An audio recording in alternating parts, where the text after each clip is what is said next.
আল্লাহর নবী দ্বিতীয় দিন আবারও তিনি স্বপ্নে দেখলেন। দ্বিতীয় দিনও নবী একই স্বপ্ন দেখলেন, জিব্রাইল রুমাল নিয়ে হাজির। আল্লাহর পক্ষ থেকে তিনি রুমাল নিয়ে হাজির। সেই রুমালে আম্মাজান আয়েশা সিদ্দিকার ছবি, অর্থাৎ ছোট্ট বালিকা আয়েশার ছবি। নবীজি দ্বিতীয় দিন দেখলেন। তৃতীয় দিন নবী স্বপ্নে কি দেখলেন? আল্লাহর নবী এবার তিনি বুঝে গেলেন এটা আমার আল্লাহ পাকের ইশারা, আল্লাহ পাকের ফয়সালা, আল্লাহ পাকের সিদ্ধান্ত। নবীজি এবার চিন্তা করে কেমনে কি করবেন। নবীজি তিনি কৌতূহল বসে একটু বের হলেন, দেখে আয়েশা কি করে, আয়েশার কি হালত। কাউকে কিছুই নবী বলেন না, স্বপ্নের কথাও নবী কাউকে জানান না। আল্লাহর নবী গেলেন আবু বকর সিদ্দিক রাদিয়াল্লাহু তাআলা আনহুর তালাশে তার বাড়িতে। মনে মনে ইচ্ছা হলো আয়েশার একটু দেখব। যায় নবীজি দেখেন ছোট্ট বালিকা আয়েশা বান্ধবীদের সাথে পুতুল খেলায় মগ্ন। নবীজি পাশে গেলেন, যা বলতেছেন আয়েশা এটা কি? নবীজি পুতুলটা, একটা পুতুল হাতে নিয়ে নবী বলতেছেন আয়েশা এটা কি? ছোট্ট বালিকা আয়েশা বলতেছেন নবী গো এটা আমার ঘোড়া। আল্লাহর নবী বলেন আয়েশা ঘোড়ার আবার পাখা হয় কেমনে? ছোট্ট বালিকা আয়েশা জবাব দেয় নবী গো আপনি কি জানেন না পয়গম্বর সুলাইমান আলাইহিস সালামের ঘোড়ার পাখা ছিল। আল্লাহর নবী তখন এমন ভাবে নবী মুচকি হাসলেন, নবীজির দাঁত মোবারক বের হয়ে গেল। পরবর্তীতে আম্মা জান তিনি নিজেই এই কথাটা বর্ণনা করেছেন। নবীজি ওই সময়ে এমন ভাবে হাসলেন, আম্মা জান বলেন নবীর দাঁত মোবারক পর্যন্ত দেখা গেল। এবং নবীজি বুঝে গেলেন এই ছোট্ট বালিকা আয়েশা তার কি পরিমাণ মেধা, কি পরিমাণ গুণ, কি পরিমাণ সৎসাহস। এক কথার দ্বারা নবীজি বুঝতে কোনো বাকি রইল না গো। কেন আল্লাহ পাক এই ছোট্ট বালিকাকে এই উম্মতের মা বানাইতে চান? মেধা, অক্ষরতা, বুদ্ধিমত্তা আল্লাহর নবীর কাছে স্পষ্ট হয়ে উঠল। আল্লাহর নবী রহমতের নবী এদিন দেখলেন নবীজি চলে আসলেন। আল্লাহর নবী এবার ভাবতেছেন কেমন করে তিনি বিয়ের প্রস্তাব দিবেন, কার মাধ্যমে দিবেন। নবীজির মাথায় আসলো, আল্লাহর নবীর মাথায় আসলো আম্মা জান খাদিজাতুল কুবরা রাদিয়াল্লাহু তাআলা আনহার একজন বান্ধবী, নাম হলো খাওলা। হযরত খাওলা রাদিয়াল্লাহু তাআলা আনহা আম্মা জান খাদিজাতুল কুবরা রাদিয়াল্লাহু তাআলা আনহার বান্ধবী। আল্লাহর নবী খাওলাকে ডাকলেন, খাওলাকে ডেকে নবী স্বপ্নের কথা সব শোনাইলেন আর বললেন খাওলা আমি কেমন করে নিজে বিয়ের প্রস্তাব দিব, আর এটা কেমনে কি হবে। আয়েশা তো এখনো বিয়ের কিছুই বুঝে না, অথচ আমার আল্লাহ পাকের মানসা, আল্লাহ পাকের ইচ্ছা আয়েশার জন্য যেন আমি বিয়ের প্রস্তাব দেই। জিব্রাইল আমাকে পরপর 3 দিন রুমালের মধ্যে আয়েশার ছবি দেখাইছেন। ও খাওলা তুমি আমার পক্ষ থেকে আবু বকরের স্ত্রী আয়েশার মা উম্মে রুমানের কাছে যায় বিয়ের প্রস্তাবটা তুমি পাঠাও। আবু বকরের কাছেও আমার পক্ষ থেকে বিয়ের প্রস্তাব পাঠাও। খাওলা তিনি গেলেন সিদ্দিক আকবর রাদিয়াল্লাহু তাআলা আনহুর বাড়িতে। যায় তিনি সিদ্দিক আকবরকে পেলেন না, কিন্তু ওনার বিবি সাহেবকে তিনি বাড়িতে পাইলেন। সালাম দিয়া বসলেন, কথা বললেন। এরপরেই তিনি বলতেছেন ও উম্মে রুমান আমি একটা প্রস্তাব নিয়ে এসেছি। কিসের প্রস্তাব? কই বিয়ের প্রস্তাব। কার জন্য? তো কই তোমার ছোট্ট মেয়ে আয়েশার জন্য। রোমান কয় খাওলা কার পক্ষ থেকে বিয়ের প্রস্তাব গো? তখনই তিনি বলেন আল্লাহর নবী, দয়ার নবী, দু জাহানের বাদশা রাহমাতুল লিল আলামিনের পক্ষ থেকে। তবে শুনো শুনো রোমান, এই সিদ্ধান্তটা কিন্তু জমিনে নয়, আয়েশার সাথে নবীর বিয়ের সিদ্ধান্তটা হয়েছে আসমানে।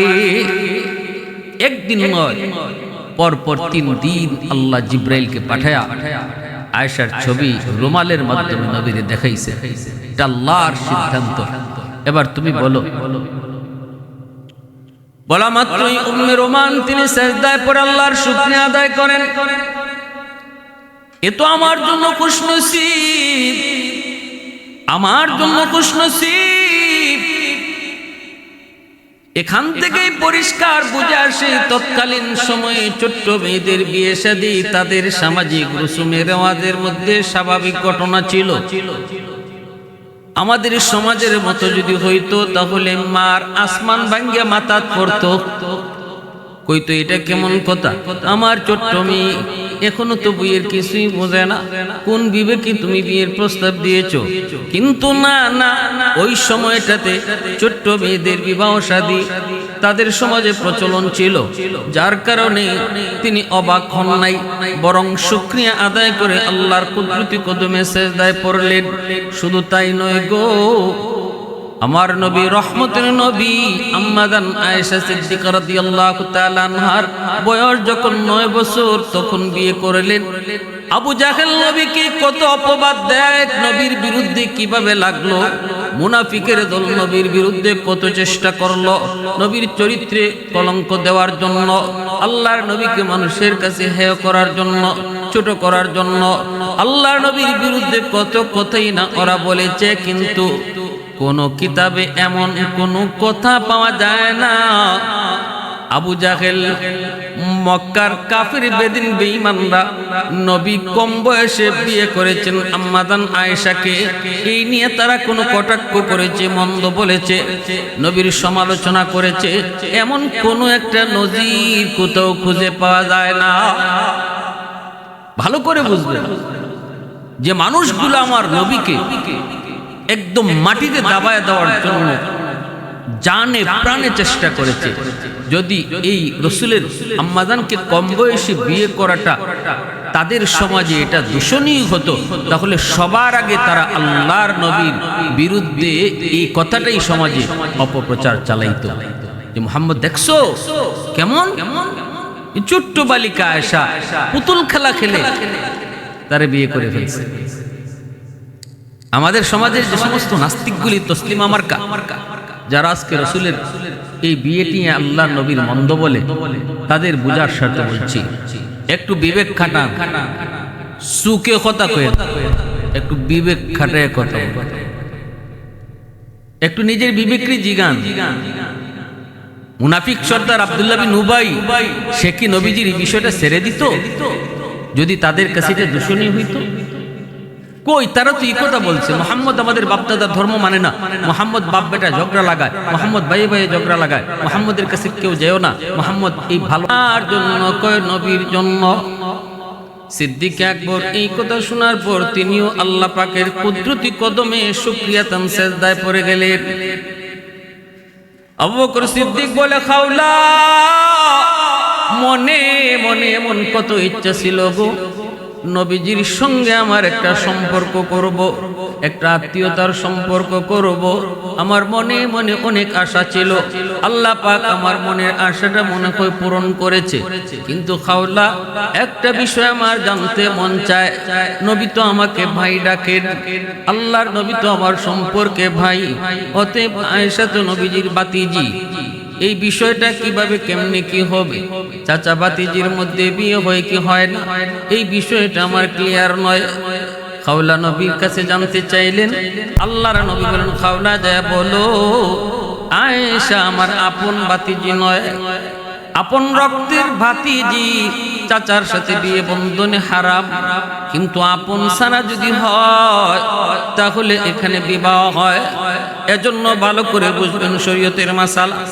আমরা সামাজিকভাবে চাচাতো সম্পর্কে যেই হবে তার সাথে পর্দা করা ফরজ। আমার শাস্তলি চাচা, আমার চাস্তলি মামা, চাচাতো দাদা, চাচাতো নানা, এগুলা শরীয়তে এলাও না, নট এলাও, এগুলো এলাও না। একমাত্র আপন ভাই সারা, কোন চাচাতো ভাই, মামাতো ভাই, খালাতো ভাই কেউ এলাও না। সবার সাথে বিবাহ বন্ধনে আবদ্ধ হওয়া হালাল, অতএব তার সাথে পর্দা করাও ফরজ। আল্লাহর নবী পরিষ্কার জানাই দিয়েছে, আবু বকর আমার আপন ভাই না। আপন ভাই যদি হইতো তাহলে আয়েশা হতো আমার আপন ভাতিজি। যেহেতু আপন ভাই না, অতএব তার সাথে বিবাহ হালাল, বিবাহ বৈধ, বিবাহ জায়েজ। খাওলা রাদিয়াল্লাহু তাআলা আনহা এই কথাটা যখন আবু বকর সিদ্দিক রাদিয়াল্লাহু তাআলা আনহুকে জানালেন, উম্মে রোমানকে জানালেন, দুজন তারা শুকরিয়াতান আল্লাহর দরবারে সিজদায় পড়লেন, আবারও শুকরিয়াতান নামাজ পড়লেন। তারপরে জানায় দিলেন, যাও নবীকে যায় বলো আমরা খুশি মনে এই বিয়েতে রাজি। আল্লাহর নবীকে জানানো হয়, সাদামাটা বিয়েটা হয়ে গেল। বিয়েটা হলো, খাওলা বের হয়েছেন। আম্মাদান আয়েশা সিদ্দিকা রাদিয়াল্লাহু তাআলা আনহা ছোট্ট বালিকা ওনাকে খুঁজে আনার জন্য, বিয়ের অনুষ্ঠান হবে খোঁজার জন্য বের হয়েছেন। ছোট্ট বালিকা আয়েশা কোথায়? খাওলা খুঁজে খুঁজে যায় বের করলেন। ছোট্ট বালিকা আয়েশা তার বিয়ের দিনও বান্ধবীদের সাথে পুতুল খেলায় মগ্ন। ওখান থেকে নিয়ে আসলেন আয়েশা অত্যন্ত অনাড়ম্বর সুন্দর একটা পরিবেশে অল্প কয়েকজন মানুষ নিয়ে বিয়ের আয়োজনটা হয়ে যায়, বিয়েটাও হয়ে যায়। আবু বকর সিদ্দিক রাদিয়াল্লাহু তাআলা আনহু নিজে বিয়ের খুতবা পড়েন, 500 দিরহাম মোহর ধার্য করে নবীজির সাথে বিয়ে হয় আম্মাজান আয়েশা সিদ্দিকা রাদিয়াল্লাহু তাআলা আনহার। আল্লাহ রাসূল সাল্লাল্লাহু আলাইহি ওয়াসাল্লাম বিবাহের পর আম্মাজানকে উঠে নেন নাই, বাবার বাড়িতে রেখে দিয়েছেন। বিয়া কারে কয় আম্মাজান কিছুই বুঝলেন না। বিয়া হইছে এইদিকে আর উনিও ওইদিকে গিয়ে আবার পুতুল খেলায় মগ্ন হয়ে গেছেন, পুতুল খেলায় মগ্ন হয়ে গেছেন। তখন মা উম্মে রুমান উনি একটু চিল্লাচিল্লি করছে, মারে তুই তো এরকম এত খেলাধুলা করিস না। একদিন খেলাধুলা যাওয়ার জন্য তিনি আটকায় রাখছেন। আম্মাজান একটু বকাবকি শুনছেন মার কাছ থেকে। তো ছোট্ট বালিকা তো কিতাবের মধ্যে আসছে আম্মাজান একটু চটপটে ছিলেন, একটু চঞ্চল ছিলেন। ছোটবেলা থেকে একটু চঞ্চল ছিলেন, খেলাধুলায় দৌড়াদৌড়িতে একটু কি ছিলেন। তো একটু মা বকাবকি করছেন, নবীজি আসছেন দেখার জন্য। দেখেন বালিকা আয়েশা তিনি দরজার পাশে দাঁড়ায় কাঁদতেছেন। আল্লাহ রাসূল সাল্লাল্লাহু আলাইহি ওয়াসাল্লাম আয়েশা বলতেছেন, মা আমি না আপনাকে বলেছি আয়েশাকে কিছু বলবেন না, আপনি আয়েশাকে ধমক দিলেন কেন? আয়েশা কেন কাঁদে? উম্মে রোমান বলেন, নবী গো আমি তো কোনোভাবেই তারে করে রাখতে পারি না, খালি খেলার খেলা, পুতুল খেলায় বড় পাগল। আমি কিছু বললেই বাবার কাছে আমার বিরুদ্ধে নালিশ দেয়া দেয়। কিছু বলি নাই গো নবী, কয়েকটা কথা কইছি, খালি যেও না। এমনি অভিমান করে কান্না শুরু করেছে। আল্লাহর নবী মুচকি হেসে বলেন, অনুরোধ করে গেলাম আপনাকে অন্তত আমার খাতিরে আয়েশারে কিছু বলবেন না। খেলতে মন চায় খেলার সুযোগ দিবেন। এইভাবেই আল্লাহ রাসূল সাল্লাল্লাহু আলাইহি ওয়াসাল্লাম একসময় হিজরতের আদেশ পেয়ে গেলেন। রাসূল করিম সাল্লাল্লাহু আলাইহি ওয়াসাল্লাম মক্কা থেকে মদিনায় হিজরত করবেন। আবু বকর সিদ্দিক রাদিয়াল্লাহু তাআলা আনহুকে নিয়ে আল্লাহর রাসূল প্রস্তুত হলেন। রাসূল রেডি হয়ে গেলেন, গারে সুরে অবস্থান করলেন 3 দিন 3 রাত। আল্লাহ রাসূল সেখান থেকে মদিনায় রওনা দিলেন। নবীজি মদিনায় চলে আসছেন। আল্লাহ নবী মদিনায় আসার পর আবু বকর সিদ্দিক রাদিয়াল্লাহু তাআলা আনহু সহ তার পরিবার সবাইকে আবার মদিনায় নিয়ে আসছেন। হযরত জিবরিল আমিন আল্লাহর নবীর কাছে মদিনায় এসে হাজির হয়ে বলেন, নবী গো আপনি আপনার বিবি আয়েশা, আপনি আপনার বিবি আয়েশাকে ঘরে তুলেন। আল্লাহর নবী তিনিও মনে মনে ভাবতেছেন আম্মাজানকে ঘরে উঠাইবেন, নিজের ঘরে তুলবেন।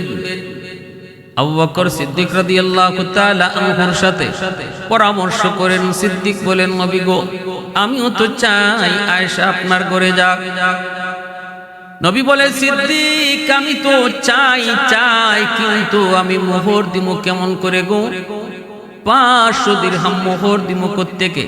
সিদ্দিক আকবর রাদিয়াল্লাহু তাআলা আনহু সাথে সাথে তিনি ঘরে চলে গেলেন, 500 দিরহাম নবীকে হাদিয়া দিলেন। আল্লাহর নবী এই হাদিয়াটাই আম্মাজানের মোহর হিসাবে আবার দিয়ে দিলেন। এরপরে নবীজি আম্মাজানকে নিজের ঘরে উঠাইলেন। এবার আম্মাজানের পক্ষ থেকে অনেকগুলি রওয়ায়াত বর্ণিত হয়েছে, অনেকগুলি বর্ণনা নবীজির সাথে তার ঘর সংসার কেমন ছিল, মহব্বত কেমন ছিল। তিনি বলেন, ছোট্ট একটি ঘর, মাথার উপরে খেজুর পাতার ছাউনি, এই ছাউনির উপরে যেন বৃষ্টির পানি ভিতরে না পড়তে পারে, ছোট্ট একটা কাপড় চাদর সেই ছাউনির উপরে দেওয়া হয়েছিল। এই ছোট্ট ঘর, পুরে ঘর, মাটির ঘর, এই মাটির ঘরটাতে ছিল না কিছুই, কিন্তু ঘর ভরা একটা জিনিস ছিল গো, সেই জিনিসটার নাম হলো ভালোবাসা।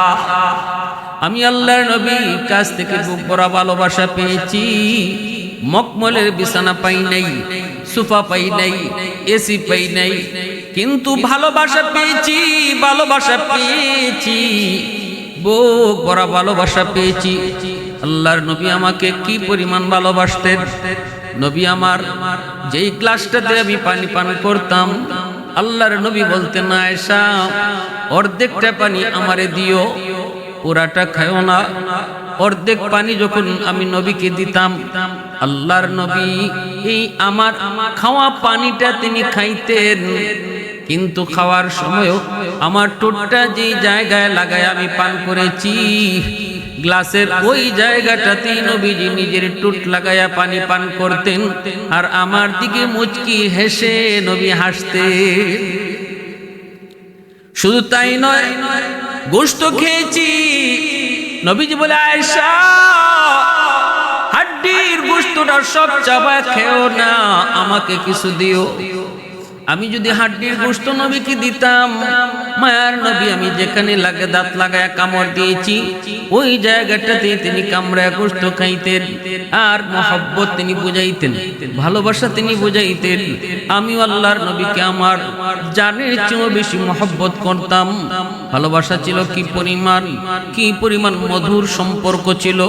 ভাইরা বন্ধুরা, রাসূল যখন মসজিদের দিকে যাইতেন, আম্মাজান একবার ওযু করেন, নবীজি মসজিদে যাইতেছেন, আল্লাহর নবীকে তিনি পানি ছিটা দিয়েছেন, নবীজি মুচকি হেসে চলে গেছেন।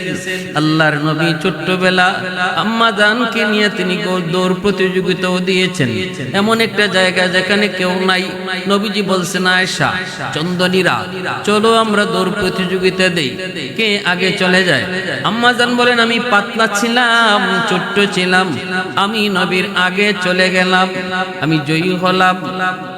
নবীজি তখন বলেছিলেন, আয়েশা আরেকবার দৌড় প্রতিযোগিতা হবে, তবে আজ নয়।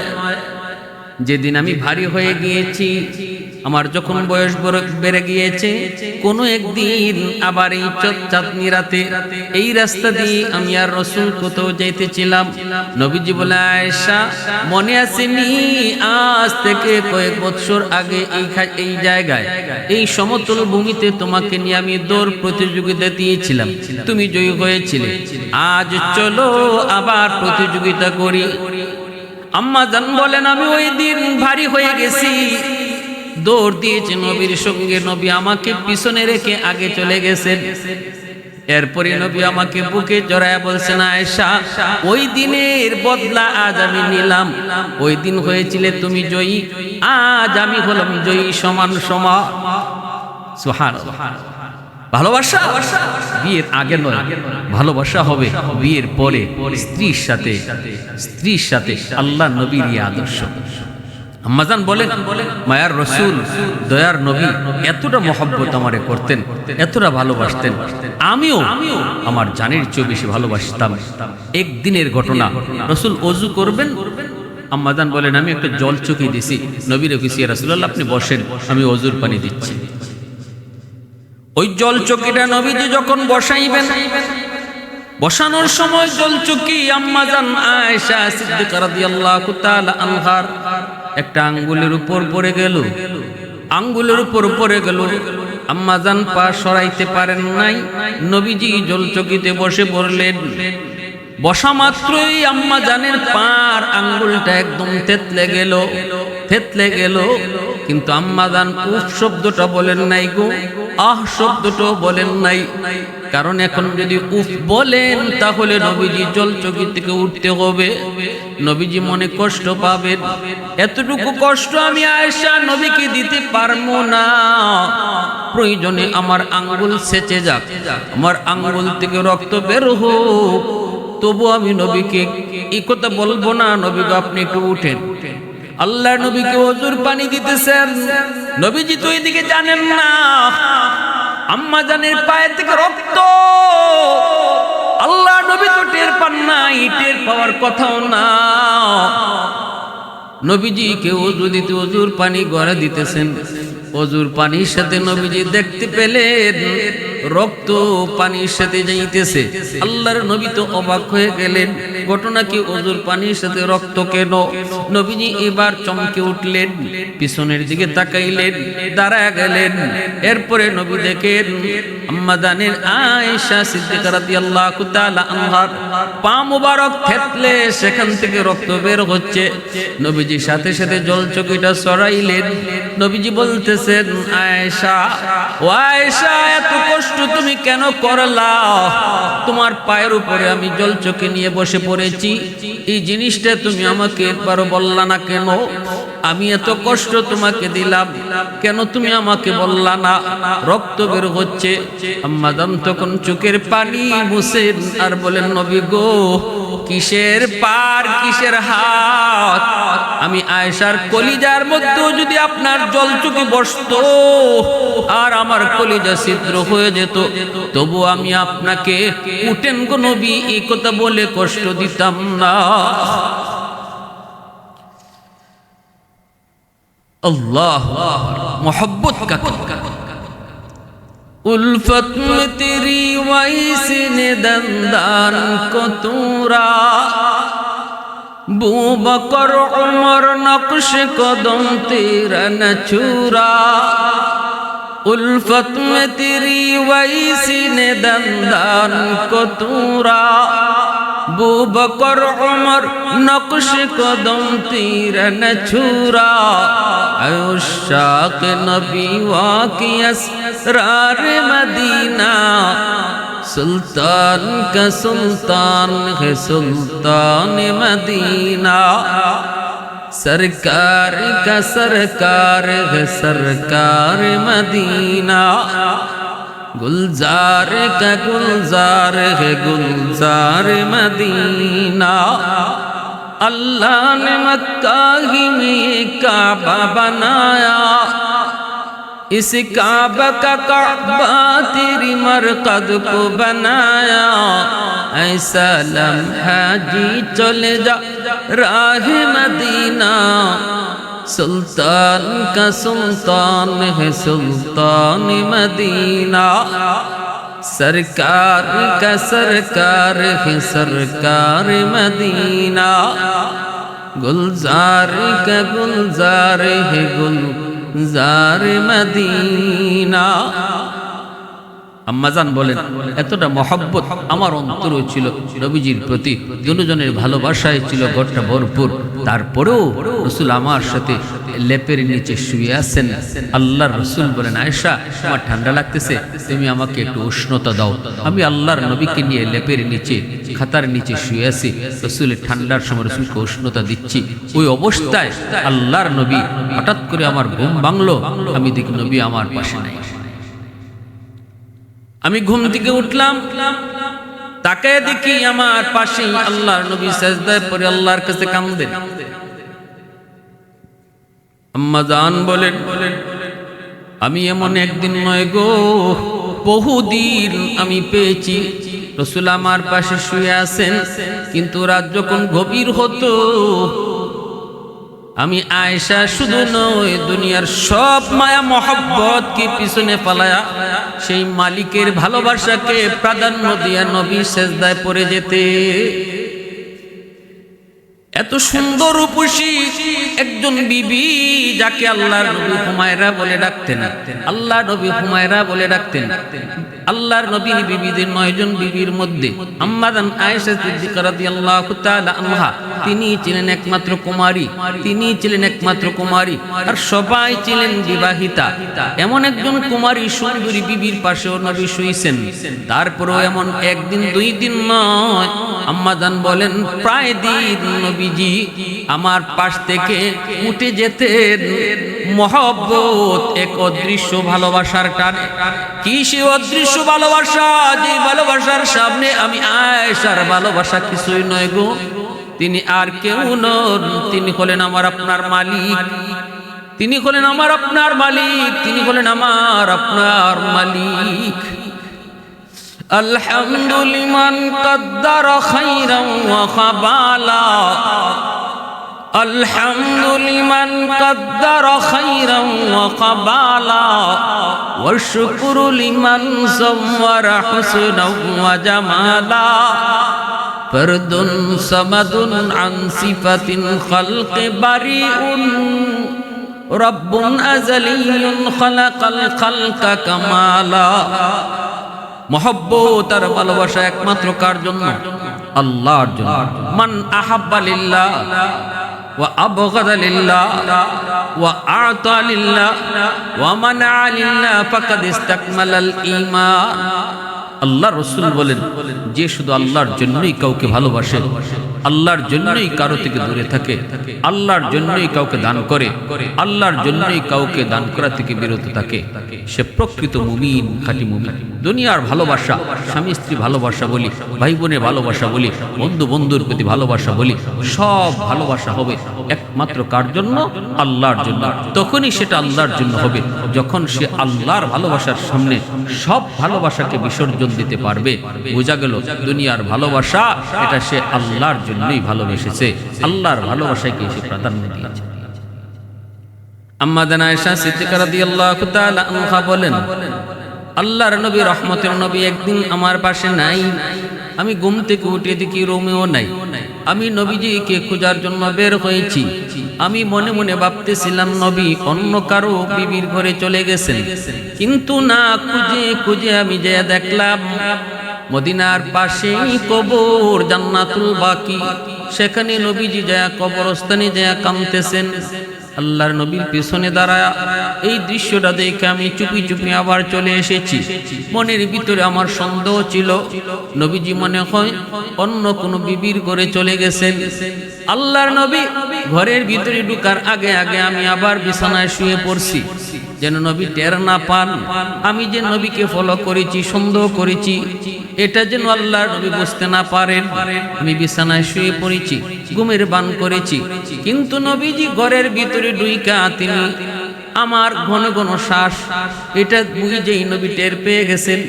নবী বলতেছেন, আয়েশা ঘটনা কি একটু কও, আয়েশা একটু বলো কি ব্যাপার। তখন আমি ঘুম থেকে উঠছি, আল্লাহ রসুলকে বলতে, ইয়া রাসূলুল্লাহ কি হয়েছে?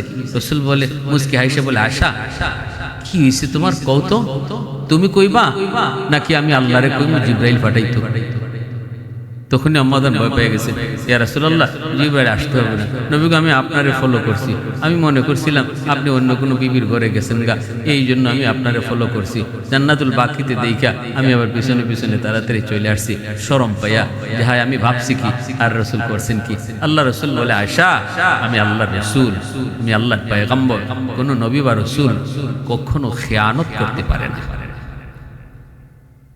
এলেম ওয়ালা নবীর ওয়ারিস তারাও কখনো খেয়ানত করতে পারে না, নবীর ওয়ারিস খেয়ানত করতে পারে না, উলামায়ে কেরাম খেয়ানত করতে পারে না। এটা রাসূলের গুণ, রাসূলের আদর্শ।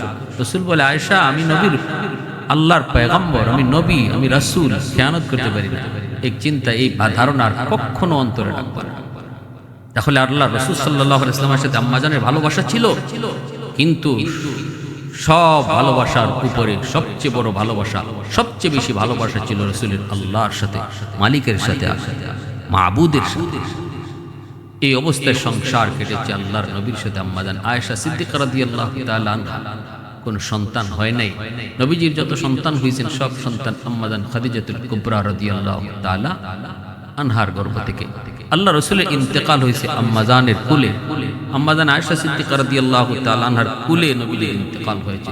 নবীজি মরজে মউত আম্মাজান আয়েশা সিদ্দিকার কুলে বসা, কুলে শুয়ে আছে।